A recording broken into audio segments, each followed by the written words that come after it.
Good afternoon, fellow teachers, and welcome to the podcast. You are amazing.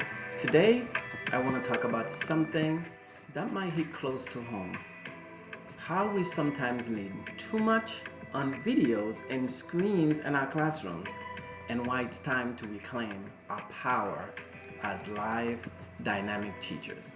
So, as a teacher who's been around for 27 years, sometimes I giving the opportunity to observe classroom.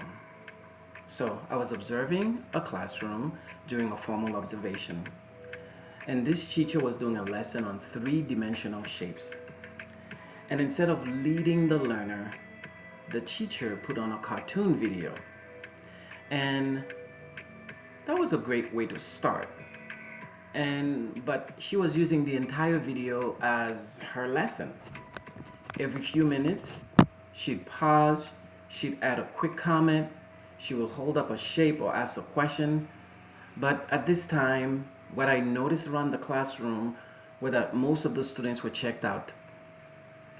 And I was observing that a group of boys in particular seemed hypnotized by boredom, melting into the carpet like tranquilized mice. So later on, I learned that these boys were being considered for behavior interventions and even psychological testing. But here's the truth about these kids: they aren't broken, they don't have a disorder.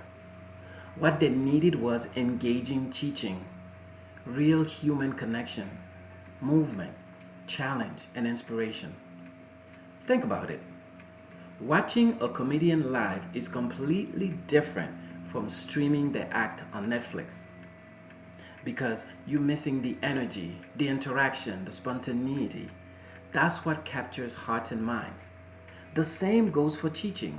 When you stand confidently in front of your class with a strong classroom management plan that frees your time and energy, you can create lessons that are alive and unforgettable, that are on target, that's interactive.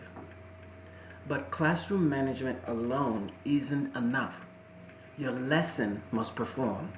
You must bring urgency, humor, creativity, and explicit detail that draws students in so deeply that they lose track of time and forget that they're even learning.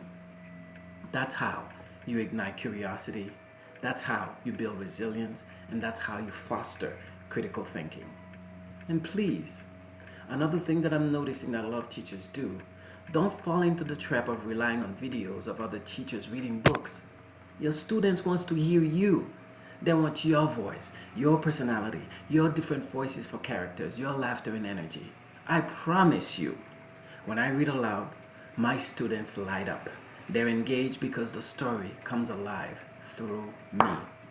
This is especially important now. We live in a world full of distractions, smartphones, social media, endless screens. But good teaching still works, and it's what our students need today more than ever. So here's my challenge to you this week: step away from the screen and step fully into your role as the powerful, inspiring teacher you are. Use your voice, your presence, and your passion to create lessons that matter. Build a classroom that students love to be a part of, a place where they're excited to go into, a place where learning is a shared adventure and where every child feels seen and valued. Because when you do, behavior improves, stress decreases, and teaching becomes a rewarding, joyful profession we all dream of. Remember, you are not just a manager of students, you are a creator of experiences, a builder of futures, and a beacon of hope. So let us commit to this together. Be there and be alive for your kids. Have yourself a wonderful week, and please tell me your opinion about this podcast. And if there's something you'd like for me to talk about, a problem that you're having, 27 years of teaching, I can give you some positive feedback and I can help you through your journey. But please drop me a comment and let me know. This week, have yourself an amazing week. And for those of you who are on vacation, lucky you.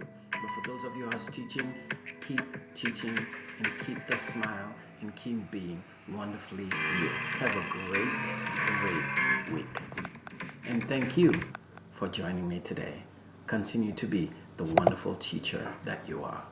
Be amazing this week.